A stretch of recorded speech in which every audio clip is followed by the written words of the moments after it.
नमस्कार मित्रांनो, शेतकरी राजा यूट्यूब चॅनलमध्ये आपले सर्वांचे स्वागत आहे.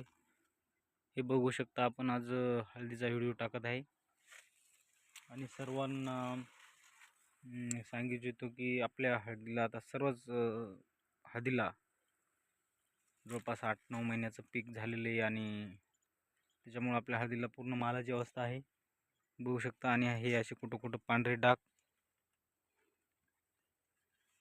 हे तांबडे चट्टे पडत आहेत मित्रांनो हळद करपते. आणि आता याला हिरवं करण्याची गरज नाही, कारण की आता मालामध्ये पूर्ण त्याचे रग उतरत आहे. पण माल जर आपला उघडा असेल कुठं, तर ते आपण शेंगा झाकून घेण्याचं काम करावं मित्रांनो, कारण की माल उघडा राहिल्यानंतर त्याचे भरपूर प्रॉब्लेम येतात. शिजवताना, हळद काढता वेळेस, ज्यावेळेस आपण पाला जाळतो त्यावेळेस असे बरेच प्रॉब्लेम येतात मित्रांनो. कारण ते शेंगा जर उघड्या राहिल्या त्या जळतात, त्याची वाढ कमी प्रमाणात होते आणि कांडी जशी बनायला पाहिजे अशी कांडी बनत नाही. सध्या बघू शकता मित्रांनो तुम्ही, आपल्या हळदीचा कलर असं थोडे चट्टे पडत आहेत आणि थोडा डाऊन होत आहे, कारण की आता मालात हे झाल्यामुळे ते डाऊन होण्याचं काम चालू झालेलं आहे.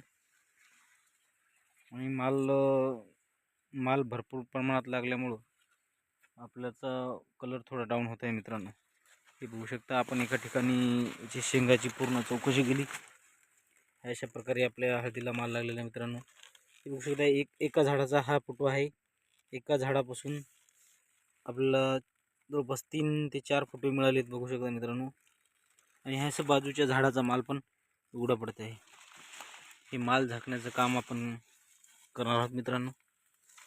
हे झाकूनच टाकावं लागेल आपल्याला, उघडा ठेवायचा नाही.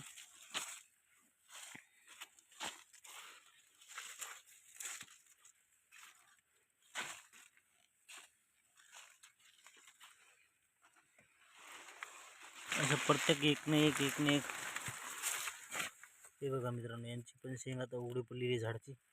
अशा प्रकारे आपल्याला सर्व शेंगा झाकून टाकायचे आहेत. काही ठिकाणी उघडे आहेत मित्रांनो, काही ठिकाणी झाकलेले आहेत. बघू शकता आता या झाडाची शेंग उघडी नाही आहे. हे बघा, ज्याच्या बुडाला भरपूर भर लागलेला आहे त्याची शेंग उघडी नाही आहे.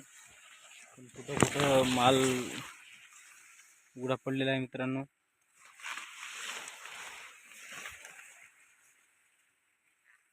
आणि कलर पण खूप डाऊन होत चाललेला आहे आता.